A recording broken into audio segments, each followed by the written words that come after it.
உலகத்துல யாராவது ஒரு அப்பா தன்னோட பிள்ளை மீனை கேட்டா பாம்பை கொடுப்பாரா? சோறை கேட்டா விஷ தேலை கொடுப்பானா? இந்த வசனம் மிகப்பெரிய மகான் ஒருத்தர் சொன்னது. அவர் யாருன்னு உங்களுக்கு தெரிஞ்சா கமெண்ட்ல சொல்லுங்க. சயின்ஸ் படிச்சவங்களுக்கு தெரியும். கிளாமிடமோனஸ்ன்னு சொல்லிட்டு ஒரு சில உயிரி இருக்கு. அது தன்னோட பிள்ளைகளை எப்படி பெற்றெடுக்குதுன்னு உங்களுக்கு தெரியுங்களா? அது கருவுற்று இருக்கிறப்ப அதனுடைய உடல்ல இருந்து பல சின்ன குட்டிகள் உருவாகும். உடல் முழுக்கவே உருவாகும். அப்போ அந்த தாயின்ற ஒரு உயிரினமே இல்லாத போயிடும். அதன் பிறகு அதனுடைய ஓடு மட்டும்தான் இருக்கும். அந்த ஓடு உடைஞ்சு சின்ன குட்டிகள்லாம் வெளியே வரும். அது வெளியே வரும்போது அந்த தாயின்ற அந்த ஒரு உயிரே அங்க இல்லாம போயிடும். அப்படின்னா என்ன அர்த்தம்னா, அந்த குட்டிகள் பிறக்கிறப்ப அதனுடைய தாயை பார்க்கறதே கிடையாது. குட்டிகள் பிறக்கிறதே தாயோட உடல்ல இருந்துதான்னு நம்ம புரிஞ்சுக்கலாம். ஒரு மரம் சின்ன செடியா இருக்கும்போது நான் தான் எட்டுன்னு எங்க வீட்டுல வைக்கிறேன். அதுக்கு தண்ணி ஊத்துறேன். அதை ஆடு மாடு மேய்ஞ்சிராம பராமரிக்கிறேன். அதுக்கு எல்லாமே பார்த்து பார்த்து செய்யறேன். ஆனா அந்த மரம் வளர்ந்து பெருசாகிறப்ப நான் விரும்புற திசையில வளர மாட்டேங்குது. நான் நினைக்கிற மாதிரி வளர மாட்டேங்குது. அப்படின்ற ஏக்கம் அந்த வளர்க்குறவங்களுக்கு எப்பயுமே இருக்கதான் செய்யுது. ஆனா அந்த மரத்துக்குன்னு ஒரு தன்மை இருக்குல்ல, அந்த மரத்துக்குன்னு ஒரு ஜீவன் இருக்குல்ல, அந்த மரத்துக்குன்னு சில விருப்பங்கள் இருக்குல்ல, அந்த மரத்துக்குன்னு சில சுற்றுச்சூழல் இருக்குல்ல, அது பிரகாரம் தான் அந்த மரம் வளரும். என்னதான் நான் அதுக்கு தண்ணி ஊத்தி வளர்த்தாலும் அந்த மரம் நான் நினைக்கிற மாதிரி ஒரு நாளும் வளராது.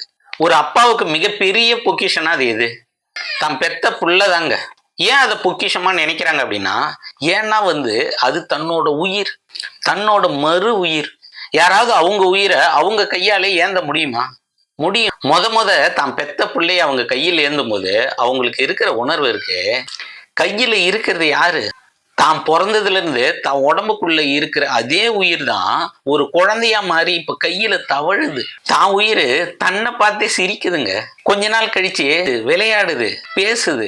இப்படி தன்னோட உயிர் கருவறையில உருவானதுல தொடங்கி அதுக்கு ஒவ்வொரு விஷயத்தையும் பார்த்து பார்த்து பார்த்து செஞ்சு அதுக்கு எது பிடிக்குதோ அதை மட்டுமே செஞ்சு அது சந்தோஷப்படுறத பார்க்கிற ஒரு மகிழ்ச்சி இருக்குதே, வேற என்னங்க வேணும்?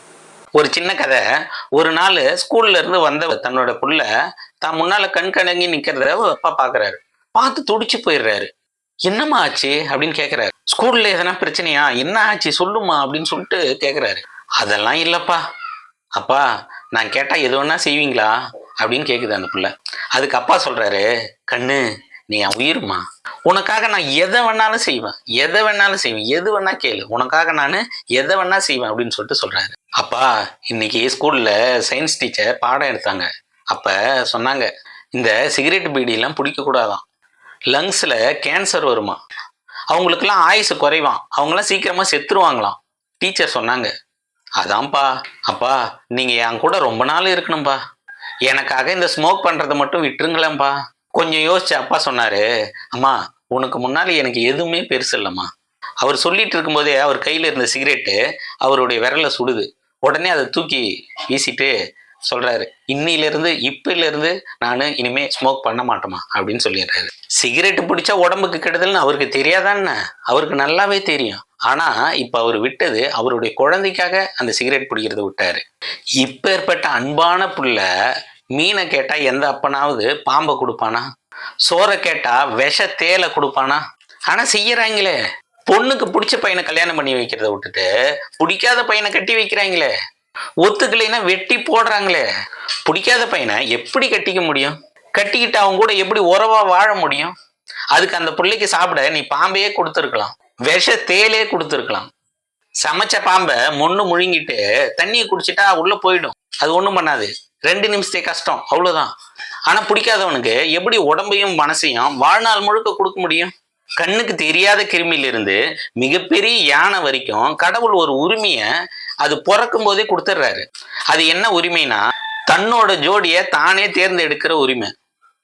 வேற எந்த விலங்கினமும் தன்னோட பிள்ளையோட ஜோடிய தான் தேர்ந்தெடுக்கிறதே கிடையாது.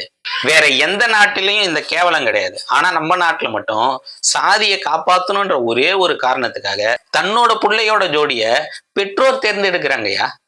அவங்களோட உரிமை என்னன்னா, அவங்க ஜோடியை தான் தேர்ந்தெடுத்துக்கலாம். அவங்க பிள்ளைங்களோட ஜோடியை தேர்ந்தெடுக்க அவங்களுக்கு உரிமையே கிடையாது. சாதி பேரால அந்த உரிமையை பறிக்கிறதுன்றது மிகப்பெரிய அயோக்கியத்தனம். அது பெத்தவனா இருந்தாலும் சரி, வேற யாரா சொந்தக்காரனா இருந்தாலும் சரி, அயோக்கியத்தனம் தான்.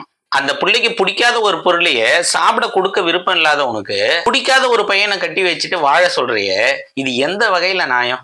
இதுக்கு காரணம் என்ன? நீ உன் பொண்ணு மேல வச்சிருக்கிற பாசத்தை விட சாதி உனக்கு பெருசா தெரியுது, சாதி பற்று பெருசா தெரியுது. சரி, ஓகே, சாதி தான் முக்கியம். எங்க இருக்கு சாதி? நீ சொல்ற அந்த சாதி எங்க இருக்கு? உன்னை சுத்தி 4 பேர் உன் சாதிக்காரன் இருக்கிறான், அவங்க தான் ஜாதின்னு சொல்லிட்டு நீ நம்பிட்டு இருக்க. இப்ப விளக்கமா சொல்லணும்னா, நீ உன் குடும்பத்தோட இன்னைக்கே கிளம்பி லண்டனுக்கு ஷிஃப்ட் ஆயிடுறன்னு வச்சுக்கோமே. அங்க போயிட்டீங்கன்னா உன் ஜாதி எங்க இருக்குது? உன் சாதிக்காரன் எவனும் சுத்தி இருக்க மாட்டான். அதனால அங்க உனக்கு சாதி கிடையாது.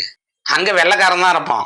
அங்க இருக்கிற வெள்ளைக்காரங்கிட்ட போயிட்டு நான் யார் தெரியுமா, நான் என்ன ஜாதி தெரியுமா, அப்படி இப்படின்னு அவங்ககிட்ட சொல்லியிருந்தேன்னு வச்சுக்கேன், யோ போயா பிளாக் மேன் அப்படின்னு சொல்லிட்டு போயிட்டே இருப்பான். அவனை பொறுத்த வரைக்கும் நம்ம கருப்பர்கள், அவ்வளவுதான். அப்ப ஜாதின்றது இங்கதான் இருக்கு, இந்தியாவில தான் இருக்கு, தமிழ்நாட்டுல தான் இருக்கு, நம்ம வாழற இடத்துல கிராமத்துல தான் இருக்கு. நம்மளை சுத்தி 4 பேர் சொந்தக்காரங்கன்ற பேர்ல இருக்கிறாங்க இல்லையா, அவங்க தான் ஜாதி. சரி, இந்த சொந்தக்காரங்களா எல்லாம் நமக்கு எதனா புண்ணியம் இருக்குதான்னு கேட்டா ஒரு வெங்காயமும் கிடையாது. ஒன்றும் இல்லை, நீ போயிட்டு உன் ஜாதிக்காரங்கிட்ட அவங்ககிட்ட சொல்ல, புள்ள வேற ஜாதியில லவ் பண்ணிட்டா, ஏதோ கன்வின்ஸ் பண்ணி நம்ம ஜாதியிலே ஒரு பையனை, கௌரவமான ஒரு குடும்பத்துல ஒரு பையனை பார்த்து முடிச்சிருக்கிறோம்.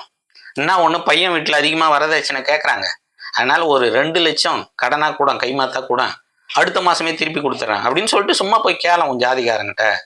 அப்ப சொல்லுவானுங்க பாரு, சினிமாவில வராத கதையெல்லாம் சொல்லுவானுங்க. உண்மையா இல்லையா? இதுதான் நீ உசுரை விட மேலா நினைக்கிற ஜாதியோட லட்சணம். ஜாதியும் கிடையாது, ஒரு வெங்காயமும் கிடையாது. ஜாதி எல்லாம் விட்டு தொலைங்கயா. பிள்ளைங்களோட வாழ்க்கையை பாருங்க. நம்ம புள்ள வேற ஜாதிக்கார பையனை கல்யாணம் பண்ணிட்டா என்ன பண்ண போறானுங்க? ஜாதிக்காரன், சொந்தக்காரன், ஊருக்காரன் 4 நாள் 4 பேர் 4 விதமா பேசுவான், அவ்வளவுதான். 5வது நாள் அவனே நம்ம கிட்ட வந்து ஒரு உதவின்னு நிற்பான். இந்த சல்லி பயலுகளுக்காக பிள்ளைங்களை தொலைச்சிடாதீங்கய்யா. ஜாதி ஒழிக, காதல் வாழ்க. நன்றி, வணக்கம். இந்த வீடியோ பிடிச்சிருந்தா தயவு செய்து லைக் பண்ணுங்க, கமெண்ட் பண்ணுங்க, சேனலை தயவு செய்து சப்ஸ்கிரைப் பண்ணுங்க. தேங்க்யூ.